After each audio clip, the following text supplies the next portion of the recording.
Yesterday, many Canadians watched with anger and anxiety as President Trump once again attacked our country and our jobs. Until yesterday, many Canadians, including me, still held out hope that President Trump might come to his senses and spare us of additional tariffs. Just last Friday, Mark Carney said he had a, quote, very productive, very constructive call with President Trump, citing progress. Unfortunately, Canada has not been spared. There is no progress, and there was nothing constructive or productive about Trump's tariff announcement. At midnight last night, Canada was being hit with new and completely unjustifiable tariffs on autos, in addition to the existing tariffs on lumber, steel, and aluminum. The Prime Minister also said last night that we can expect even more tariffs on our lumber, our pharmaceuticals, semiconductors, and copper. Meanwhile, global markets are in turmoil. Our seniors are wondering what will happen to their savings after the tariff madness that came from the White House yesterday. Millions of Canadians woke up to the fear of losing their savings or their jobs. It's clear that tariffs must end. It's clear that Canadians must stand together. And I'm here to reassure Canadians that united we will get through this together. We need to protect auto workers in Oshawa, Cambridge, Brampton, Windsor, Essex, St. Catharines, Oakville, Alliston, Woodstock, Ingersoll, and elsewhere. That's why I'm announcing today that a new Conservative government will eliminate the federal sales tax on Canadian-made automobiles. Everyone who's looking to buy Canadian, to support Canadian workers, will be able to save money as a result of this announcement. Axing the GST on a $50,000 Canadian-made automobile will save $2,500 to the car buyer. By saving cash-strapped Canadians' families their hard-earned money, we will increase demand for Canadian-made cars and keep more workers on the job. And I'm calling on the premiers to match our policy and remove their portion of provincial sales tax on Canadian-made automobiles.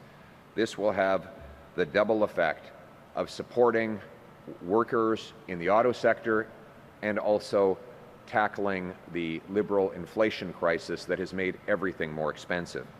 Both federal and provincial sales taxes, were they removed, would save up to $7,000 for the purchase of the average $50,000 car. It'll mean big savings.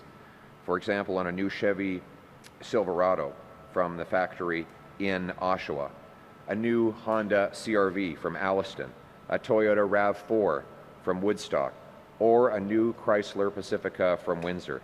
And all the other affected industries, we have your back. We will stand with you. We know that some of these plants are temporarily shut down or are closed for retooling, but we will keep them eligible if and when they do reopen, and we will continue to monitor the list of vehicles made in Canada and add and subtract automobiles from eligibility based on the Canadian content that they have. I announced yesterday as well that a Conservative government, a new Conservative government, will protect workers for a change. We will set up the Keeping Canadians Working Fund. This will be a temporary targeted loan program for businesses directly hit by Trump's tariffs to allow them to keep workers on the job until we get through this tariff madness. We will start with a fund of $3 billion.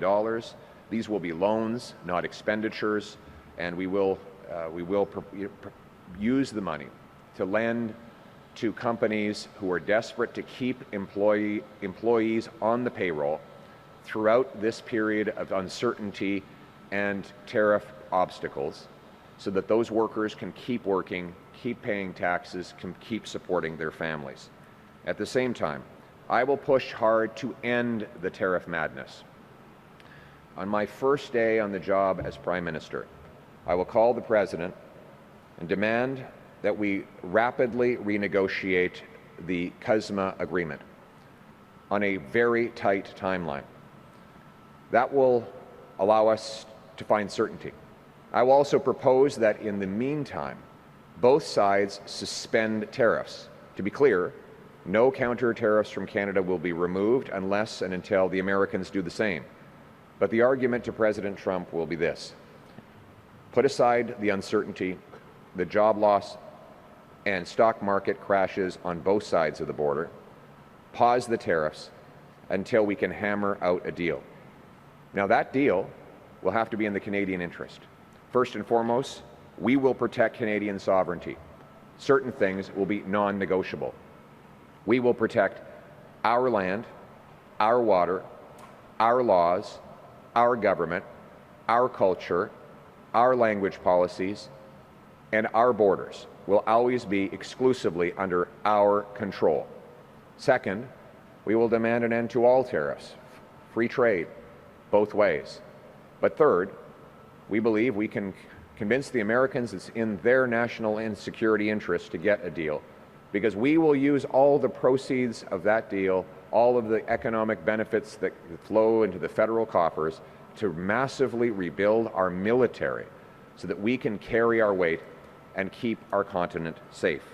This will create a powerful incentive for Americans to say yes, but of course, there's no guarantee with Trump.